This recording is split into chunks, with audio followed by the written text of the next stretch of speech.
Hello, friends. Welcome back to Page Join. And today we are sitting with author Thomas J. Devens and our friend Jose from Jose's Amazing Worlds of Fantasy to discuss the Vermin of the Old Empire novellas and also the Fall of Emros, because it's all connected. But Thomas, would you give us a quick introduction, please?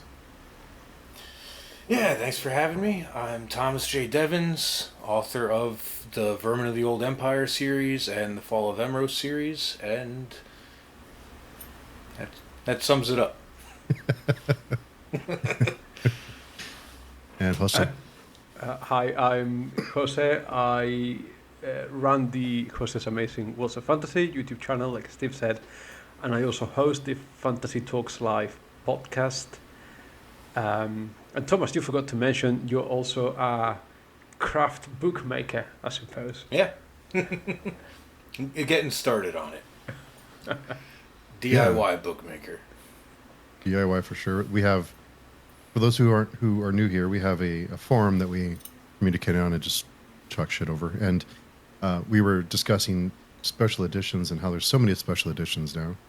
So Thomas decided to one-up everyone and create his own special editions with some beer and drinking some beer, not with beer, but while drinking some beer and some spray paint and some creative, creativity, creating his own special editions. They turned out pretty cool. I know that we, was just kidding around, but when I saw saw its progress, I thought you may be onto something with this. Yeah.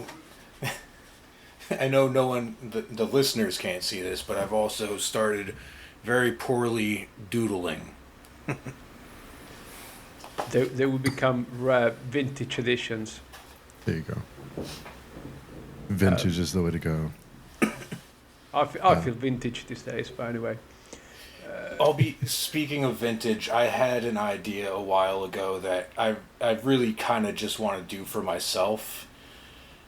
But I think it would be awesome because R.J. Bailey is narrating the audiobook of The Scroungers. And I just have it in my head that I want to do a cassette release. Like, because it's going to be like since it's a novella, it's only going to be like a 4-hour audiobook. So we could probably get that on 2 or 3 cassette tapes. And just do like the whole screen printed artwork on the J cards, everything. Like, it just sounds like so much fun. It just popped into my head, and I was like, I really want to do this. It's just ridiculous. Like, I think I'm one of probably like 100 people that still have tape decks. No, they're making Although I think little they're bit of a making comeback. Yeah. I've literally just gone into Amazon, and there are still cassette reproducers. Yeah.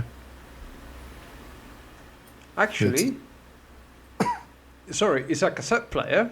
They cost about $30, even less, but it records to USB while you play the tape. Oh. This is ridiculous. It's all fun and games until the tape deck eats your tape, and you have to sit there with a pencil and wrap it and wind it all back in. Yeah. You used to Those go as 80s kids will know what that's about. Every now and then it would split, and you'd just get a piece of Scotch tape and just very carefully splice it back together. This is having sort of flashbacks to my childhood, playing all those Spectrum games. Well, for you Americans, it would have been the Sinclair, I think. No? The 8-bit games on tape, and you had to load for like 20 minutes or something like that. You didn't have that? You must have that. Nah. No. Hang on. Back in the 80s, what are you laughing at, Steve? Back in the 80s, you must have computers in the US You're that so run on offended. cassette tapes, right? They ran on floppy disks. The 5.25-inch floppy disks. The 5.25 and the 3.5. Some of them. did. Yeah, but before those, there were computers that ran on cassette tapes. Or did you miss that part of the evolution? There were, but I don't know that they were really consumer. That we were more 5.25 and 3.5. All right. Because Yeah. okay, so cultural divide maybe, but in Europe, the Spectrum ZX and the Toshiba MSX, they were massive. Like everyone, well, let's say everyone, but and they run on cassettes. It was really annoying because you would play the game to load, so you had to, let the tape roll, however long it was, and if there was an error in the loading of the game, you had to start from scratch. You had to rewind the tape and put it to load again. And some games would take, I don't know, like 15 minutes or something like that, and they would be half load. So you then turn the tape over and press play again. Huh. So yeah, you missed that. Wow. Interesting. Yeah, I missed that fun. But and we always get up on sidetrack. We always get sidetracked. That's what we do. But so Thomas, I think before we start discussing the Scroungers and the Dregs, I think it's important to start with the Fall of Emros and that story. So your first book was published in 2020, I believe, right? Yeah, it's just going on 5 years, or technically it is 5 years, because it released in September of 2020, but it also released in like July of 2020, I think, because I couldn't time the since Amazon doesn't let you do pre-orders for the paperbacks. I just went ahead and published the paperback so I could have copies, because we were having a party here for the actual release day and I wanted to have them. So the paperback is already 5 years old. The ebook will be 5 years old in a couple weeks. So for those who haven't read it yet or are not familiar with it, how would you describe the Fall of Emros saga? The Fall of Emros, I would say, is a sprawling epic with lots of points of view that follows a mercenary company as the empire around them begins to crumble. What would you compare? What would you say if you like X book or series, you'll like the Fall of Emros? I've always been awful at those. I'm a very, I'm one of those people that feels weird getting compliments and doesn't really, I'm better at self-deprecating jokes than taking a compliment. So yeah, it's hard for me to be like, oh yeah, I'm like this author that I really like. But I get a lot for Fall of Emros. I've had a lot of people bring up the Black Company, which I could see less so in the actual books, but more in like the feel with following a mercenary company and all that. But it's all third person point of view. But also I could see similarities if you like Glenn Cook's other series, The Dread Empire. I'd say that was also a big influence. as far as the interaction between the characters and their personalities and the way that they their humor, I would say I reminded me a lot of Abercrombie too, kind of their banter and the camaraderie in the group. Yeah, I get a lot more of that with the Vermin of the Old Empire series. A lot more people bringing that up. Mm-hmm. So what made you go from writing novels to novellas with the Scroungers? I had the second Fall of Emros book out, and then I just had some major changes in my life with living situations and stuff like that, and things just got too hectic. And I had already written about 3/4 of the third book, but then just didn't have the time to write for several months. Then when I finally started to, I tried going back but had to reread the whole thing, and then something else came up. Couldn't work on it for a few months. So then I just kind of stagnated for like almost for a year definite, pretty much 2 years. But in that second year, we were doing the Writer's Battleground on page chewing. So that was like the only writing I was doing for a while was those monthly short stories. And I just really really love doing that. Like, when I first started writing, I never planned on writing a novel.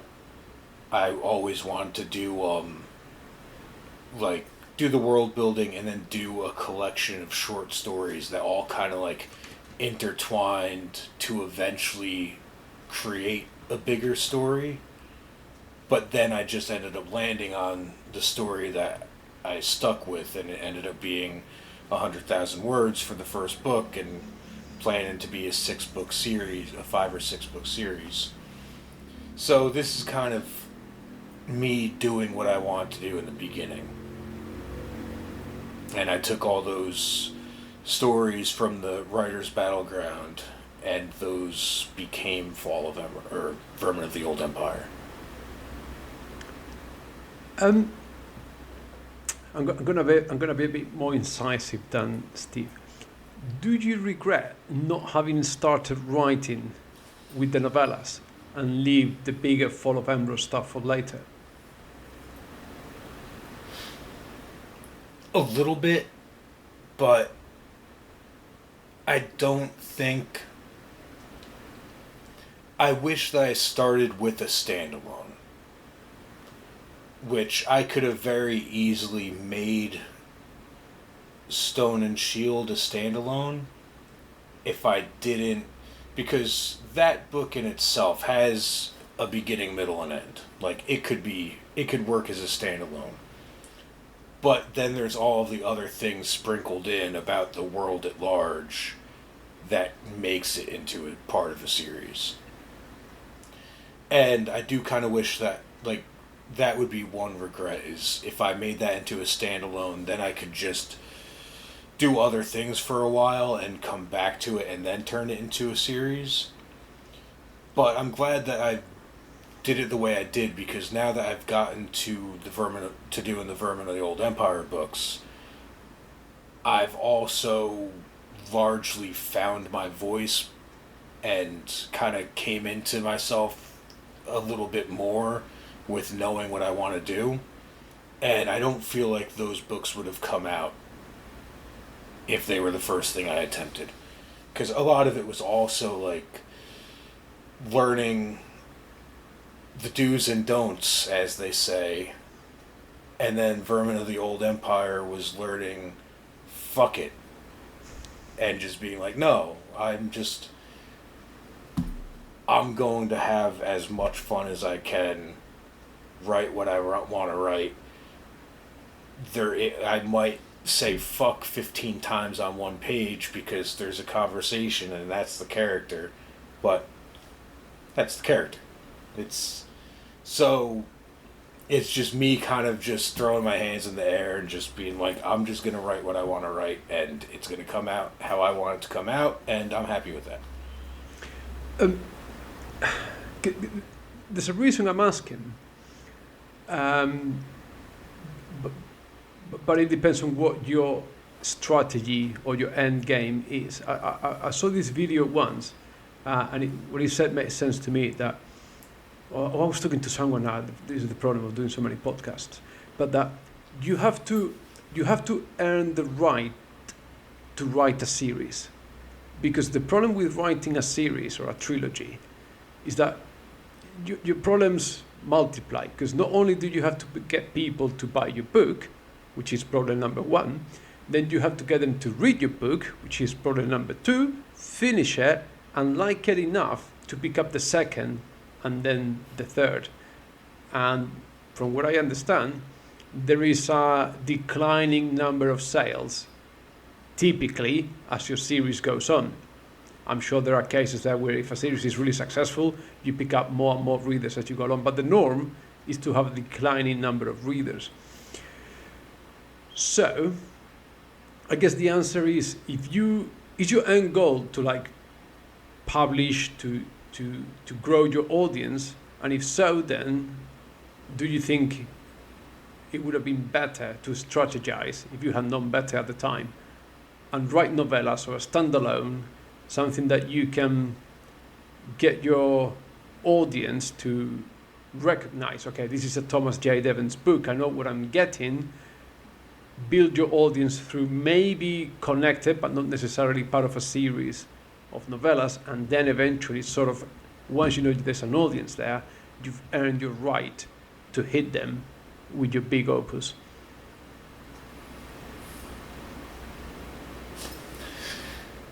I think there's a lot of factors.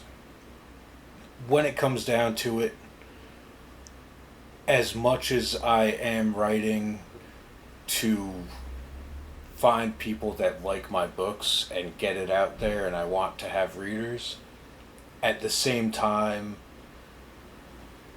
I work a day job. That's how I make my living.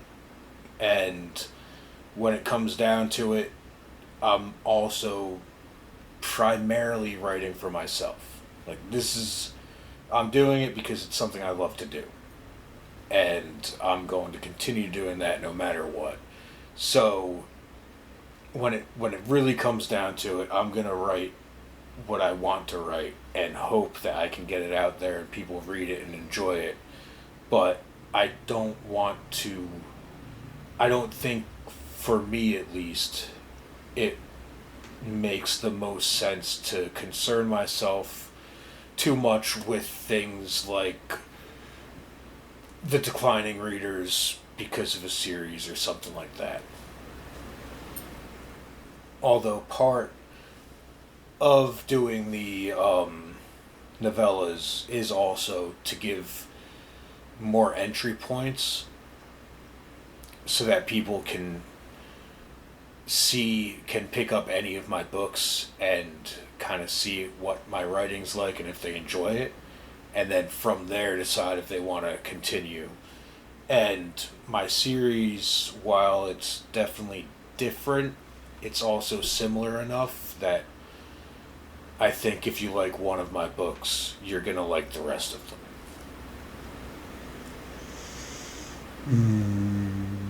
them. Okay. No, that makes sense. Yeah, and I suspected you would say something like that. That because you're writing for yourself, why would you strategize or think about what's the optimal way to get my work out there to grow an audience? I totally understand that. And I'm not saying that isn't a thought. No, I'm just saying it's not necessarily priority. Now we're gonna follow up and say, are you being totally honest there? Like, you're not just writing for yourself, are you? Yeah, no. I mean, those things are all considerations that you have to keep in mind if you want to get your work out there. But when it really comes down to it, I think you have to decide what your priority is. And for me, it's doing this because I love to. And some people, their priority is trying to make a living off of it. And that's also perfectly fine. Like, I'm not trying to say one is better than the other. Some people are a lot better at that too. I'm not. Some people have any degree of combination of those two. And then there's other reasons as well that I'm not necessarily thinking of at the moment. But everyone has their own personal reason for why they want to do this. And I think it's important to figure out what that is. And that kind of decides where your priorities lie. Yeah, I think when you consider, I think the last stat I heard was 8 million books a year that are printed. So while you can make it a profession, you can live off of it, it's pretty rare for anyone, no matter how good your book is, to find an audience, like Jose said, to read the book, to find an audience, to get people to read it, to come back to read the next one. So it sounds like there's a freedom in just saying, okay, look, I'm going to write the story that I want to write. I'm still going to have my audience in mind, but I'm not going to overthink it. I'm just going to do something that tell the story I want to tell. I'm not going to worry too much about, words that I use, or I'm going to make it quality, but I'm not going to overly overthink it and just kind of go with it. And if it finds an audience, cool. If not, then I wrote the story I wanted and it's out there. So, yeah. Don't get me wrong, it's great to find an audience. Like, that is... It's... And it would be awesome to not have to go to work every day. And to be... Or, I mean, to call this work. To make... It would be great to make a living off of it. But it's also a matter of... That only is going to work for so many people, for certain people... And then you have to be realistic about certain aspects. Like marketing, I'm shit at marketing. I'm horrible at social media. And those are both important things. So my inabilities in those two aspects kind of make it seem like the likelihood of me really being able to make a living off of this are pretty low. So... I'm still gonna do it. But the thing, I've heard so many. I think the answer to that question about social media, self-promotion, and all the stuff, I've received all sorts of opposing answers to that question, because it tends to be the case that the indie author tends to say, yeah, it's really important. Writing the book is only like a quarter of the job. But from agents and from editors, what I've heard is we don't care. Or maybe not necessarily we don't care, but your social media presence is not that important. If your book is good, we'll pick it up. We will promote it. That's what we do. That's what the deal is. So they're not looking necessarily at someone with 20,000, 200, whatever the number is, social media followers before they accept on their story. So I don't think that's necessarily the case. And if I'm going to be honest, Thomas, I think you got the perfect image for the kind of books you're writing. So I don't know why you're not trying better with the social media. But gritty, medieval, whatever it is yeah. I've never been someone that really does the scroll. Like I pop on, see if there's notification, if something a friend posts pops up right away, I might scroll for a second and then it's off. And so most of the time I don't see stuff, so I'm not interacting much on it. It's just not my thing, and it never really was. But yeah, and it's not so much like saying that you need to be extremely active on social media or anything. That's just one of the tools to get eyes on your work.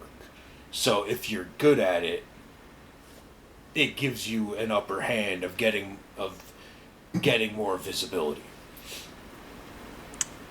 Yeah, I know. I interviewed the author Violet Castro, and she is on Instagram every other day, with a short, with a reel. She's super active, and I guess if you're good at it, then why not do it? But I just figured out how to do a story on Instagram yesterday.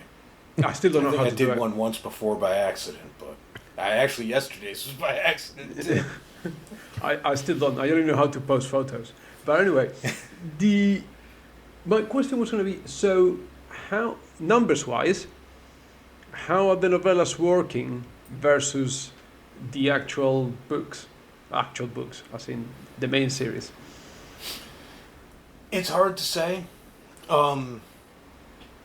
Mostly because if I were to go back and break it down into how many sales I had each year, it'd be easier to figure out. But I've definitely sold more copies of Stone and Shield than anything else, and that's been out for 5 years.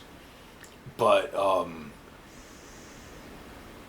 I think I've sold more copies of The Scroungers and the Dregs than I have of Split Paths, which is the sequel in the Fall of Emros. So they've only been out, the Vermin books have only been out for about a year, a little over a year for the Scroungers, and coming up on a year for the Dregs. So altogether, it looks like they're doing better. Sales are definitely... kind of low, but they are getting more traction, I think, than Stone and Shield had, and definitely Split Paths because it's a sequel. They're improving my earlier point. Yeah, I think them being shorter is definitely a draw. Yeah, and the your point on series is like there is definitely a decline in readership from the first book to the sequel, and I haven't gotten to the third yet. That'll be coming out soon. It's still sitting there 3/4 of the way written. Yeah, I definitely think when you figure the time investment for a novel and versus a novella, I think The Scroungers took me 2 or 3 settings to finish. It was pretty short. Obviously, it's a novella, but I think it's easier. It's a lower barrier for entry for people who are curious about it. It's an hour or two of reading versus 10 to 12 hours. So. Yeah. That also had a lot to do with me deciding to do those. It was just because I've been having a hard time finding the time to sorry, one second.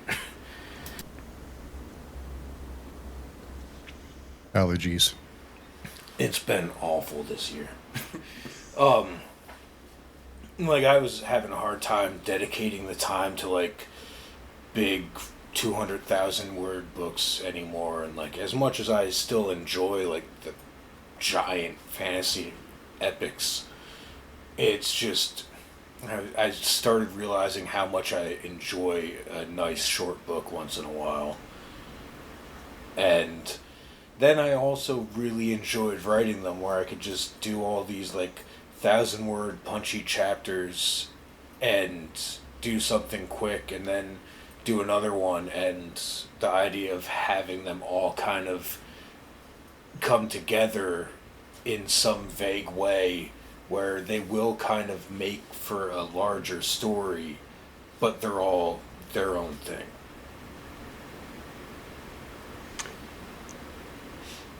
I totally agree with you, and I take your point, because so sorry to anyone listening. I've been here for the last 3 episodes, but yeah, because this year I also got fed up with big books. I just finished a couple of days ago an 800-page book, and I don't want to see anything like that until next year.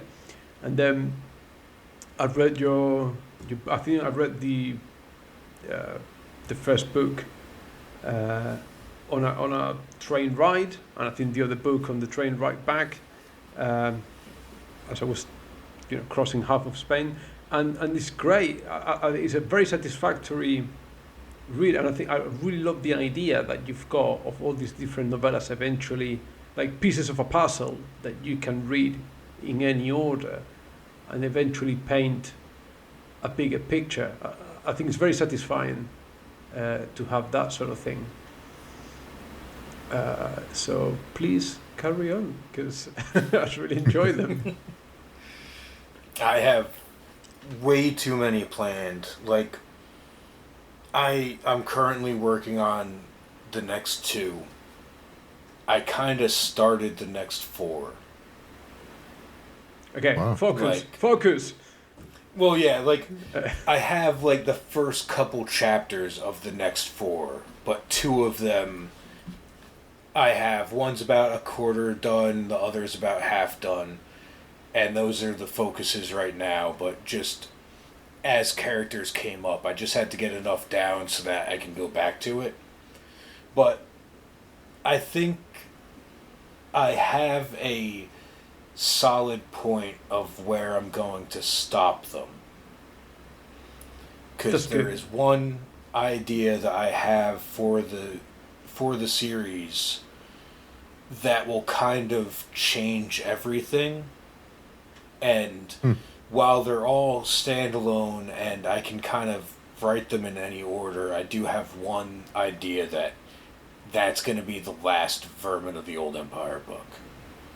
Oh, wow. And then I'm going to do more with the world. Like, I'd like to do the same idea, but after everything that happens in all of these disjointed stories happens and the world's affected, and then we come back like 10 years later or something like that. And this big master plan, is it on some big piece of A2 or painted on a wall or something like that? Or is it in the murky depths of your brain, of your alcohol, beer addled brain? A pile of tattered, falling apart notebooks. You see, but this is your social media stuff. The spray painting, the tartar notebooks, all of that is there. It's just right for the taking.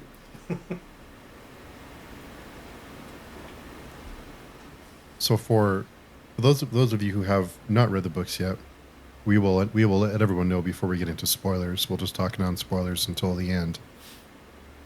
But Thomas, if you can kind of give us a summary or a pitch for the Scroungers. What is that book about?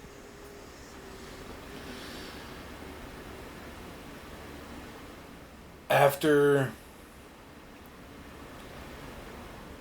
the Battle of Torglin, a major battle where all of the nations of the fractured kingdoms come together, and all the lords and the generals have fell, and the people decide to move on, wondering, why are we still fighting?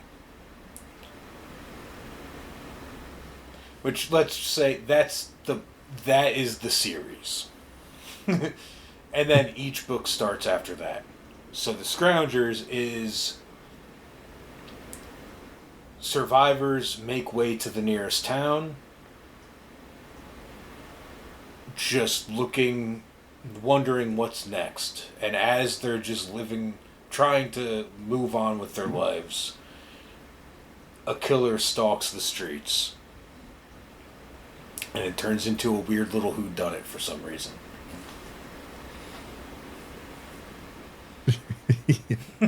It kind of reminded me like of a Skyrim side quest. It was a kind of the feel I had for it. I could see that, and I think that's largely what not Skyrim itself, but my biggest influence for doing these was taking the setting, the end of that battle, and then just having each book be one small idea that is completely wrapped in this world. So in this one, it was just like, okay, it's going to be a slight whodunit. And then the second one, it was going to be a quest to assassinate. So, like, each book with a single idea just completely wrapped in the world. The horrible, horrible world.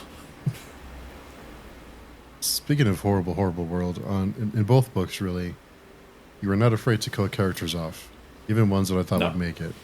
So, kudos for that, because I think as readers we get used to certain characters and be like, oh, they'll be fine, they'll figure out a way, and then they're dead. It's like, right on. I didn't see that coming. But sorry to spoiler, Steve. Did you know how he decided who survives and who doesn't? No, not in this one. Oh, not here. That was in Fall of Emros, and okay. I think Steve and I talked about this years ago. Yeah. Rolling the dice. Sorry, I got excited there. No, this one was different, and there is another thing that I'm a fan of doing, that you've probably noticed when it comes to certain character deaths, but maybe I'll wait till we get to the spoiler section to say exactly what that one was. But maybe it's the fact that it's a novella, and you haven't got, and this is a big assembled cast, so you haven't got much time to get to know any of the characters, to get to really like any of the characters. So, yeah, you're not surprised when anyone dies, because no one is safe. Anyone is up for the chop next. So I think in that regard, I didn't find the deaths shocking. And that's not. I don't mean that in a negative, but in a. Yeah, I mean it could be anyone. It's almost like a reverse whodunit. Yeah, I love the setup of it where, these soldiers are standing around, all the royalty are dead, and like, what are we doing? Why are we still doing this? Let's fuck off and have a beer together. Like, what are we still fighting for? Let's just go have a good time. And, the boss fucked off. Why are we still on the clock? Exactly. Like, he's on vacation. He's gone. He's not coming back. So why are we still working? What's the point of all this? Let's just go have a beer and, have a good time. And obviously, it doesn't turn out too well, or it wouldn't be a book, but it'd be more of a cozy fantasy, I guess, if that was just everyone went out to the bar and everyone had a good time. So maybe that could be one of the novellas. One of the novellas is still. I've said I was going to do this before. I'm still planning on my attempt at a cozy grimdark. And that's a juxtaposition of terms you never thought you'll hear, right?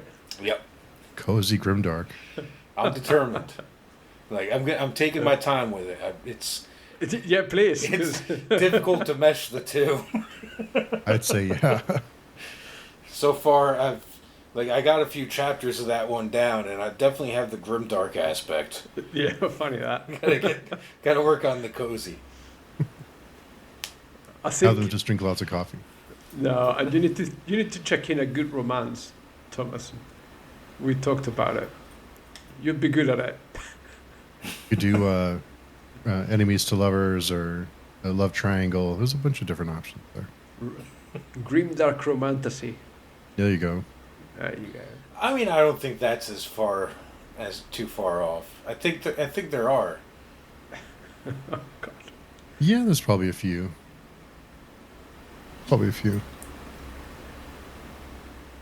So yeah, the Scroungers. I when I read it, I was kind of like Kosta mentioned. I was kind of in a rut with all these really massive tomes, and just kind of tired of taking 20 hours to finish something. And the Scroungers was just like so much fun. I mean, it was just there's lots of all the way the characters talk to each other, and there was enough characters to feel attached to them. But there was not too much time spent on them, obviously because it's a novella, but they were all defined, and then they start dying and things start happening, and it was just a fun time. Like, I just really enjoyed it. It was like when I finished the book, it's just like, that was fun. Like, yeah. that was a good time. And I quite like how one chapter ends in a sentence and the next one begins with the same sentence, same situation, but we shift the POV, and then we look at things from someone else's point of view. Well done. But it's really cool. It's like there must be a movie that does something like that, like maybe those Glass Onion movies or something like that, where you start following someone, you get to a place, you go with someone else, and the act is the same scene, but we just track it differently. And I guess kind of like, I feel like Guy Ritchie movies kind of do that, right? Yeah. Yeah, some of them. I think we have. Oh yeah. He does that kind of weird little flashback, isn't it? Yeah. Yeah, something like that. It's been a while, but yeah. I know what you mean. And I agree with Steve. Yeah, I love doing that. The two novellas are definitely good fun. If anyone is going through the same sort of slog of reading big chunky books and they need a break and they just want to have some fun and refresh their mind, I strongly recommend the two novellas. Really, really good. I mean, I guess now, it depends on your definition of fun. Oh yeah. If you're a young adult reader and you want to have some fun, you expect, it's not. And nothing against young adult readers, but for our definition of fun, maybe not everyone may agree with. I suspect anyone listening to this podcast knows that we don't deal on YA very often. Yeah, that's true. So, I gotta come clean. Oop. I'm not really the best judge of what age should read what. You know, I know the things I was doing when I was 11, 12 years old. So, when I wrote The Scroungers, like, the initial start of that was my friends own a comic book shop in the town I used to live in, and they were putting together an indie Comic-Con sort of thing, and I got a hold of them, and they were like, "Yeah, you should set up a table here." And I was like, "Well, I want to have something new." So I wrote The Scroungers in time to release for that event. And while I was there, at one point, someone comes up to me with her kid. I'm bad at guessing ages, but I'd say probably between 8 and 10. And kid picks up The Scroungers. It's like, I want this. And I was like, yeah, it's fine for them. I was like, there's violence and swearing, nothing you wouldn't see on most TV. Like, it's... No, I think so. I would think it's 13 plus for sure. I think would be fine. I think it depends on what the kid has been exposed to before. Yeah. I think, even most network TV shows are get pretty dark and more realistic than a bunch of people. Terminator and shit when I was 5 or something like that, right? Yeah. Yeah, but remember, we are more prudish about sex than violence, isn't it? But I suppose the only thing, because it's not particularly gory, it's not particularly... you're not reveling on the blood and guts, necessarily. Yeah. It's more the sort of lackadaisical approach to death of characters that may be questionable by some. But there's nothing intrinsically gory or distasteful there. No, I'd say 13 plus. You're for sure okay. Other than some swear words and but the deaths even weren't that. It's not graphic. No. Yeah, I don't really hang on to it, and I don't think swearing is nearly as big of a deal as it often becomes. Like, Yeah, it's funny. Like Jose mentioned, it's funny how we put different. We judge different things. There's sex and there's profanity and violence, and I think we're way more accepting to violence than we are other things. yeah, We're kind of desensitized to it in some way. Yeah, bloody hell! Those 80s action movies. Which one was it? Like one of the Rambos or the Commandos or whatever. Like they were like on average, there was a death per minute of the movie or something like that. But I don't know if you guys have rewatched RoboCop, the original RoboCop. yeah, That movie's I have violent. not seen that in a long time. That movie is. I rewatched it a few years back. I thought, wow, I watched this when I was a kid. It is violent. Particularly the bit that stuck in my mind on a rewatch as an adult is when they shoot him and the hand separates from the arm because of the impact of the shot. It's like, okay, I've never seen that before. It's pretty bad.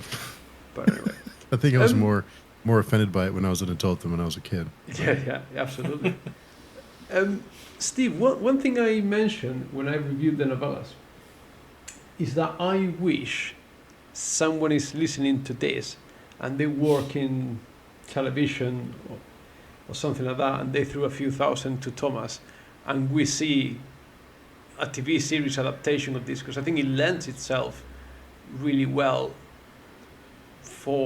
and with the idea that he's got to like a few seasons of whatever it is leading up to. What did you think about that? I think it'd be a great. I think it can probably be done in a low budget. I think the most expensive thing would be the costumes, the the uh, the swords and things. But I mean, I think they're contained enough. Well, I mean, I know that's part of a bigger story, but they're kind of you can jump in and jump out, and I think it's has a cinematic feel to it. So I think it'd really work out adapted. Absolutely. If anyone is listening, please. Yeah, make it happen, people. You can spend hundreds of millions on Fantastic Four, but send some of that cash to some indie authors and let's do some good stuff. We talked about that last week, yeah. Yeah. So, and how does this fit into the Fall of Emros? Does it fit at all? Would it eventually fit, or is totally unrelated? Totally unrelated, but I'm leaving enough similarities in the world. I'm not making anything too drastically different that if I decide one day that this is all happening on a different continent, it's a possibility, but I don't think at this point, I don't think I'm going to go that way. But like technology wise and everything like that, it's kind of similar enough that I could mix them together if I wanted to, but I doubt that I'm going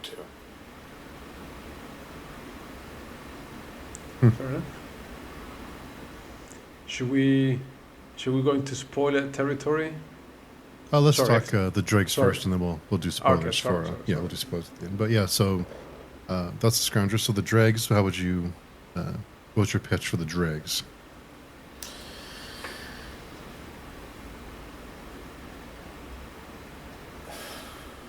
A dying soldier seeks redemption or peace or retribution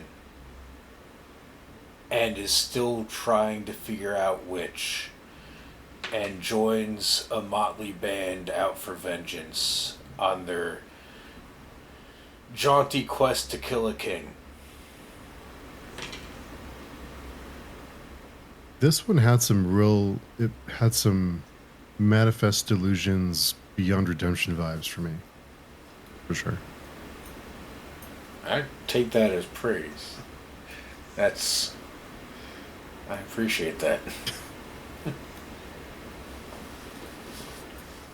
What about you, Jose? What were your thoughts on this one? Non-spoilery thoughts. I think the tone of both of them was very, very similar. So I enjoyed them equally. This is the one with the guy that has got the wound on the leg, isn't it? And he's trying, yeah. Because it all blends like one piece. Because I've read them back to back. They just seamlessly kind of transition or blend together. So yeah, like I said, as enjoyable as the other one, and there are some references to the Scroungers or like locations or stuff like that, so you can see the world building or whatever you want to call it, the consistency in there and everything. So yeah, I said really enjoyable, both of them. I've literally cannot think of a thing that I would change or criticize about the structure or how they're written or anything like that. Ah. Huh? Thank you. No, but like, okay, let's be honest here, Steve. Was there something you rather was there or wasn't there, or would you add or take away? Not that I can think of. I think they were very punchy, to the point, you get in and out, kind of what you want from a novella, and no complaints. No, they just do. They do what they set out to do, and it's done really well. I would like to ask you, Thomas, about the editing process, because, like I said, okay, maybe one slight niggle complaint. Besides your professed love for the word tabard, which gets mentioned quite a bit more in the Scroungers, uh, I couldn't see any typos. The grammar is perfect. The paragraph structure, everything flows really well. So, how does that come along? That is definitely great to hear because I'm one of those people that I know it's frowned upon, but I self edit.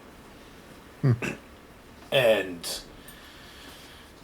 I do a lot of it.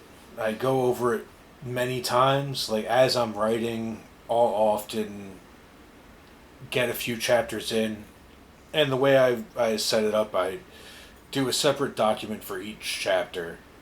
And then I have another document that's all formatted to the paperback that I'll copy and paste and put everything in there as I'm going through. But every few chapters, I'll go back, reread what I've already written, print it. I print every chapter out after I'm done with it, and as I'm rereading it, I'll just circle any mistakes that I notice, make notes of anything that I want to change, and then throughout writing the first draft, I do that, and then go back and make all those changes. And then I'll go back and read it again and make more red marks on the paper and go back and make more changes. And by that point, it should be like all of the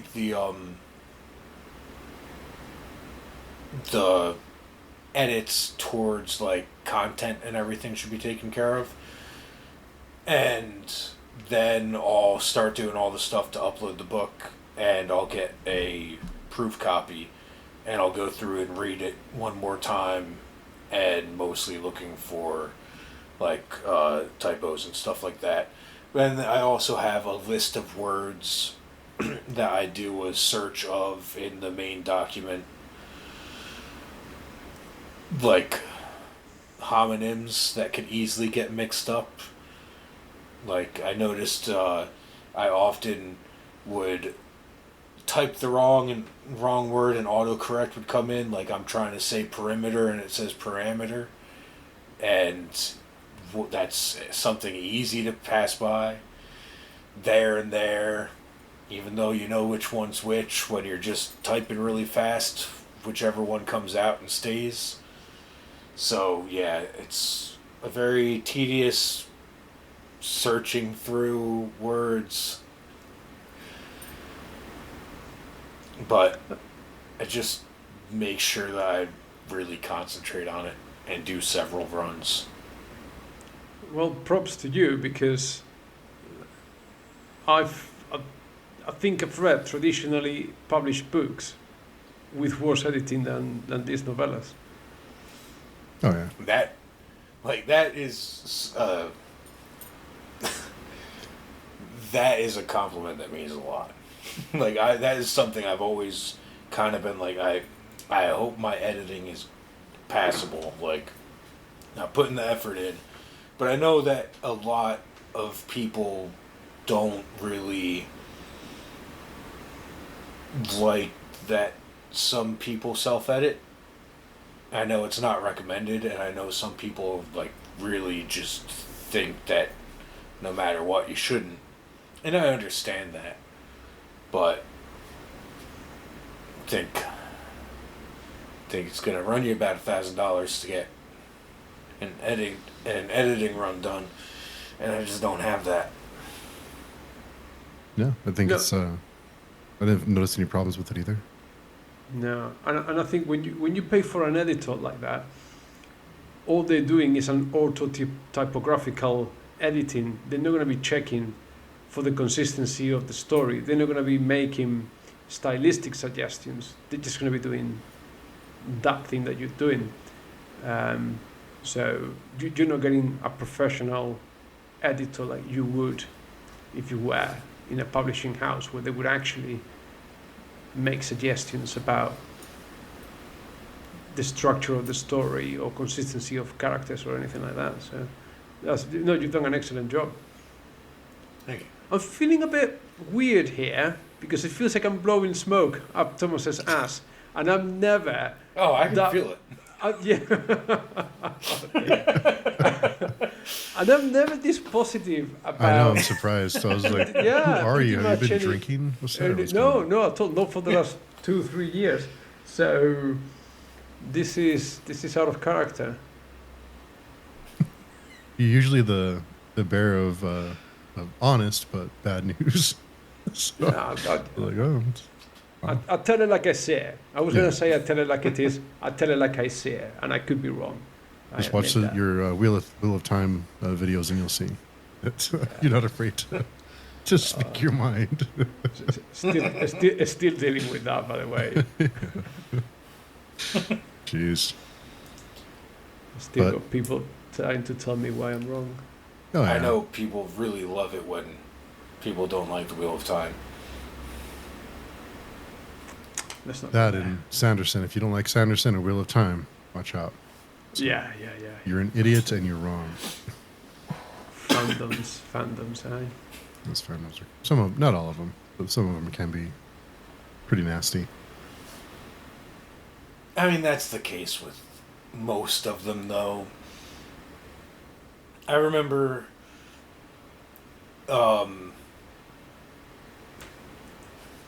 first times I started like Googling stuff about Malazan. Most of the people I found were the ones that were like, "Oh, well, if you don't like it, you're just not smart enough." But Yeah. there's not many of them. They're just really loud about it.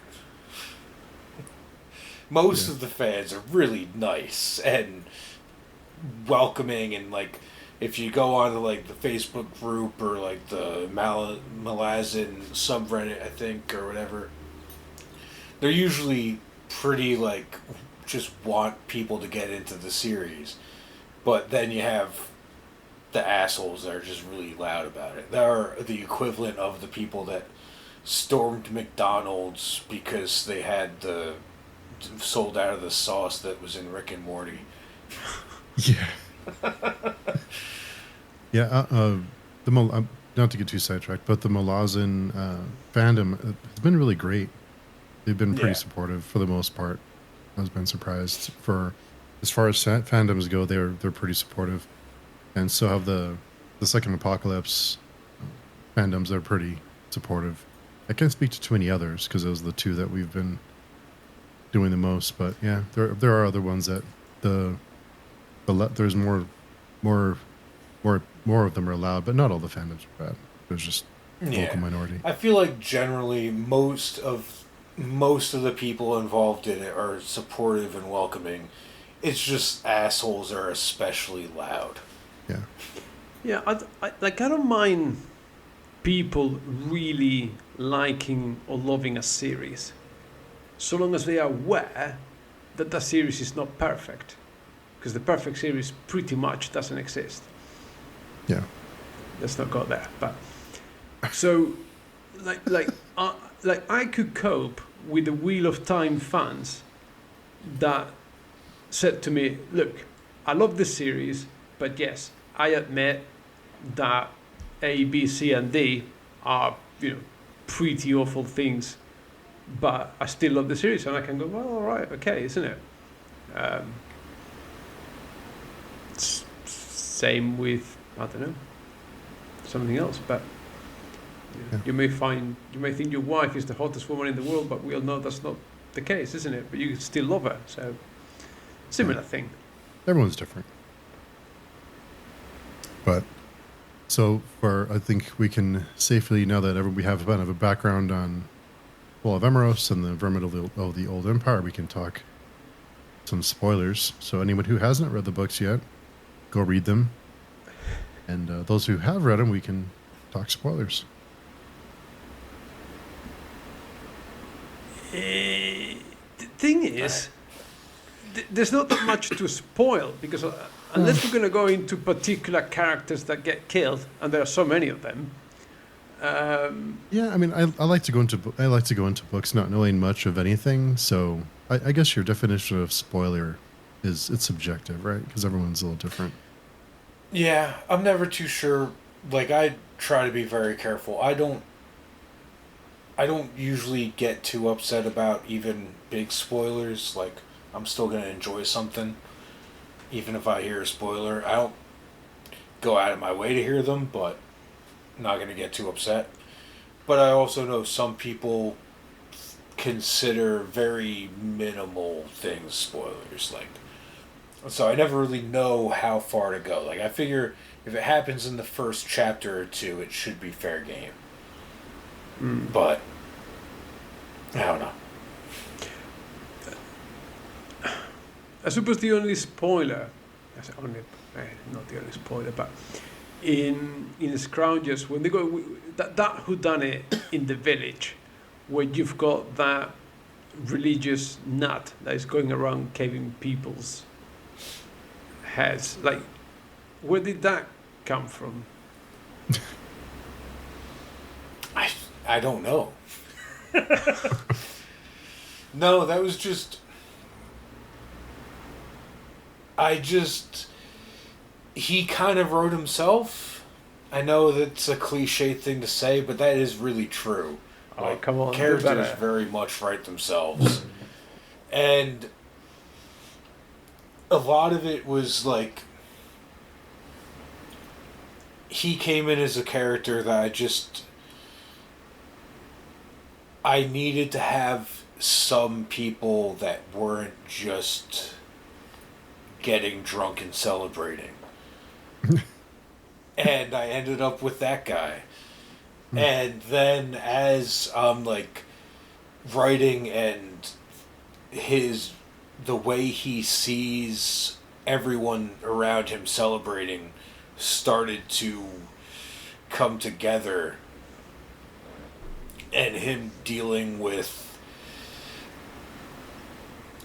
all of the death he just witnessed and everything like that, and just kind of snapping.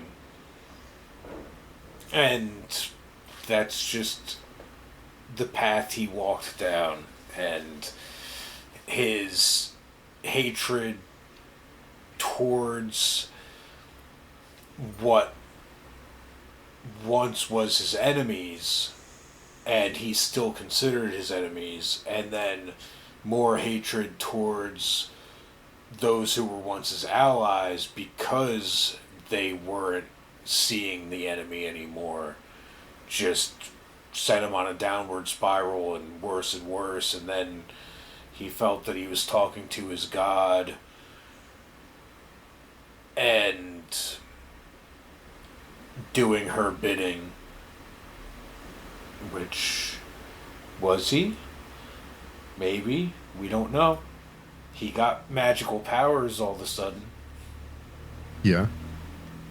But everything leading up to it just sent him on this spiral of reacting to what was going on around him in the worst possible way. Yeah. I usually don't cave in people's skulls when I'm angry. I know I look usually. But come on. I'll tell you another thing I liked is the use you made of magic there, where this guy's power is to bring people back from the dead. He's a necromancer. That was that magic influenced by any particular books or games or RPGs or anything like that? It's a mix. Like, when I decided I was gonna have magic in it, I wanted it to be kind of like very vague, simple, soft magic system. Mostly had like D&D in mind. But then as I was, so he was gonna just have like a little bit of like kind of paladin cleric energy with his magic. But then I just started thinking of him kind of being haunted by the people that he killed. And so he's less a necromancer and more just that kind of established that in this world the ghosts of those you've killed follow you, but only some people have the power to see them. So like in the Dregs, Willick or Rasp has that power. And he is a necromancer. But in the Scroungers, Danik has the power to see them, but doesn't really have the power to control them until towards the end, and doesn't have the chance to explore it more.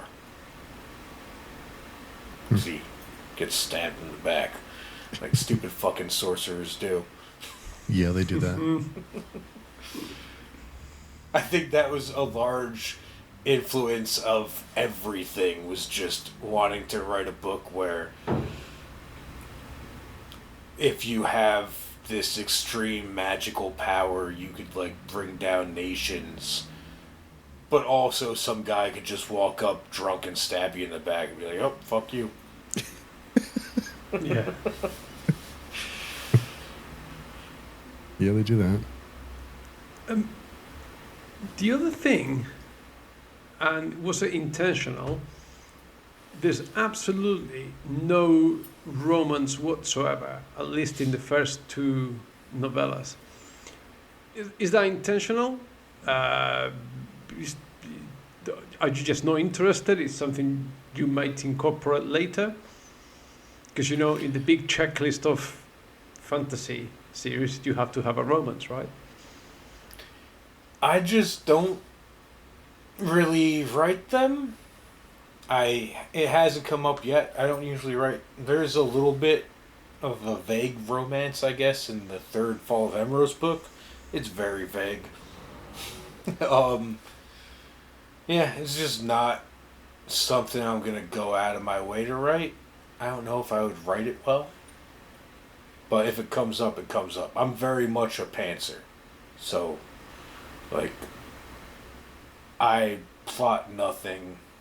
I just sit down and write, and what happens, happens.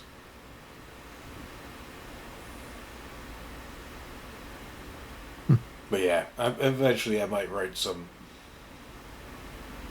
weird, like, it's gonna be like, yeah, like, I don't know, maybe I'll write like some people making out in a gutter or something. You're going to tell us, you're going to divulge some methods you have of whether to kill characters or not? Oh, when we were talking about that, one thing, and I did this in Stone and Shield too. I really like when I kill off characters, having it be very anticlimactic. Like, I like the idea of having like the potential build up and then just being like, oh no, they're dead. Like that whole march in the dregs where they're going the whole way and Willick is dying. You know he's gonna die. He gets a little bit of necromantic energy to give him a little bit more time. And then right there before they get to the final battle, he just drops dead in the street. Doesn't make it to it. And I'd like do it like denying expectations, I guess. But yeah, I have fun with that. Like in Stone and Shield, just having the guy that had like a little bit of a wound that got infected. and refuses to deal with it and then just dies of infection. Like, they're not all loud, glorious deaths. Sometimes you just die. I get that because it is something that I mentioned before about the casual approach to death here. But I'm a little bit worried that you said about expectations. Because is there a risk that that becomes a gimmick and that becomes the Thomas J. Devens thing to do? That like it's okay for a while, but is that something you can carry on doing, casually, randomly killing characters in future novellas? I don't think it's something I'd want to. Like, it's definitely something that I put more thought into while I'm writing it than when I'm talking about it. You know? Like, when I was writing that, I was thinking, okay, no matter what, I knew he wasn't going to make it to the end of the book. And trying to decide where the best part to have it happen was. And that's when I decided that I felt the best thing for that whole trek was for him to not make it to the final battle. And as much as I like doing like those kind of anticlimactic character deaths, if they come up, I also don't like just forcing character deaths. Like, it has to feel natural to me. So, I think that will keep me from making it a gimmick. And then I also like having like the ones that are spitting in the quote unquote bad guy's face, like at the very end there. Like, I wrote 2 endings to that. And in one of them, Stalag was going to live, barely. And I was like, no, this just doesn't feel right. And I was like, no, he has to spit in Vlayan's face and stab him in the throat as he's dying on his throne. Yeah, because I think ultimately, grimdark or not, gritty or not, as a reader, we need characters to follow. Whether they die at the end or not, I think is less relevant. But I think it would be difficult as a reader to follow these characters and then slowly see them one by one, croquet and get refreshed by a new batch of characters.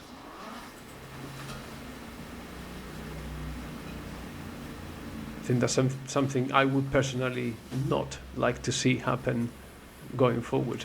But obviously, that's just my opinion.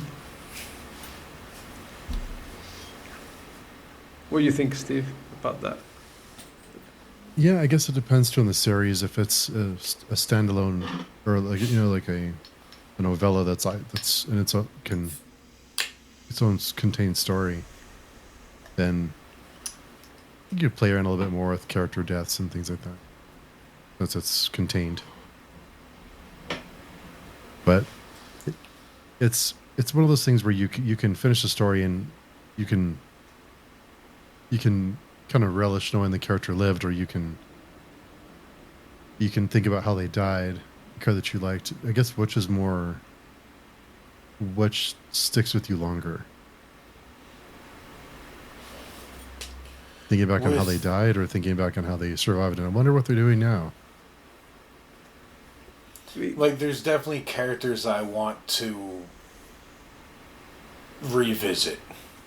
But in the dregs, that was like I had a hard time deciding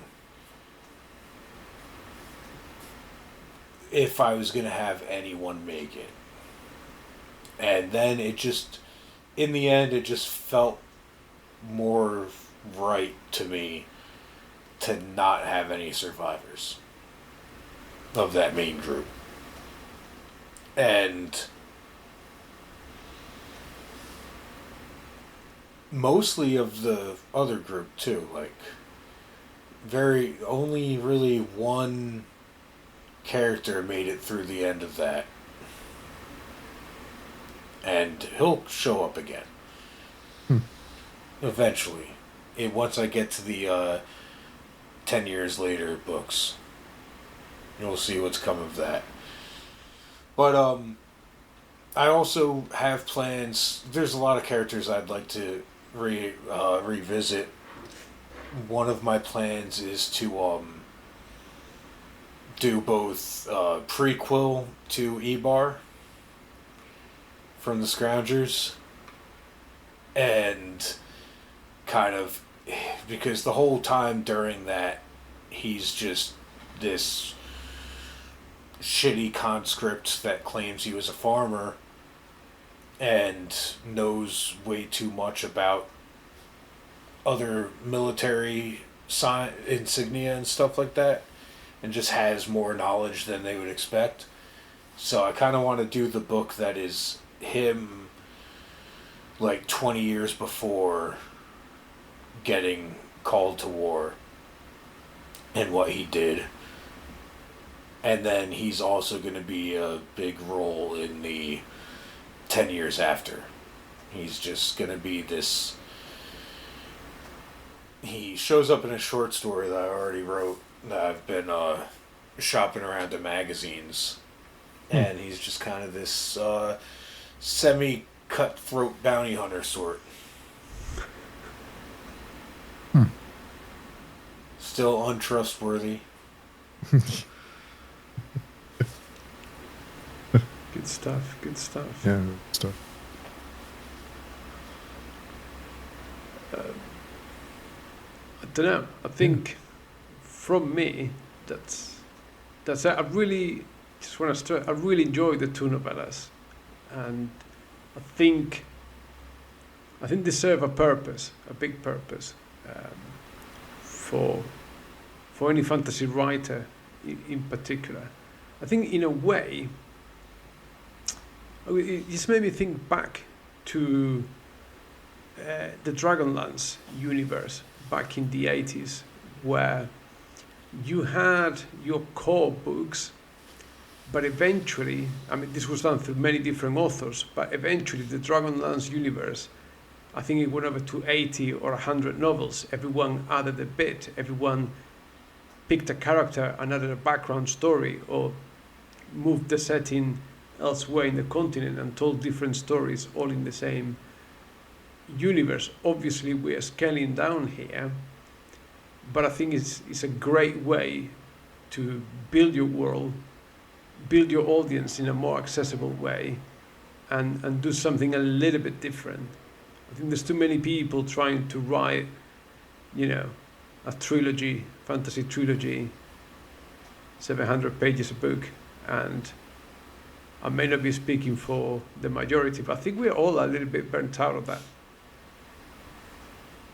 Yeah, there's a lot of 700 to 1200 page books out there that it's hard to keep up with all of them, especially for people who don't read a tome in an afternoon like some people claim to do. It takes, a month or month and a half to read one tome for us mortals. So it's nice to have a novella jump in, get a fun story, and we're done. It's definitely a draw to get like a bite-sized story that's connected, but it's part of a world, but it's not like you have to know everything there is to know about it to enjoy it. Because, conversation for another day, but did you guys think it's getting silly? Like, Malazan, it is silly. Because if you take the Esel Mount books. Where are we talking? 16, 17 books, something like that. Robin Hobb, Elderlings, it's another 15 books. Wheel of Time, 15 books.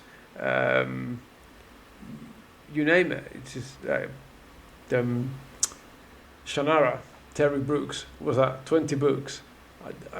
I don't know.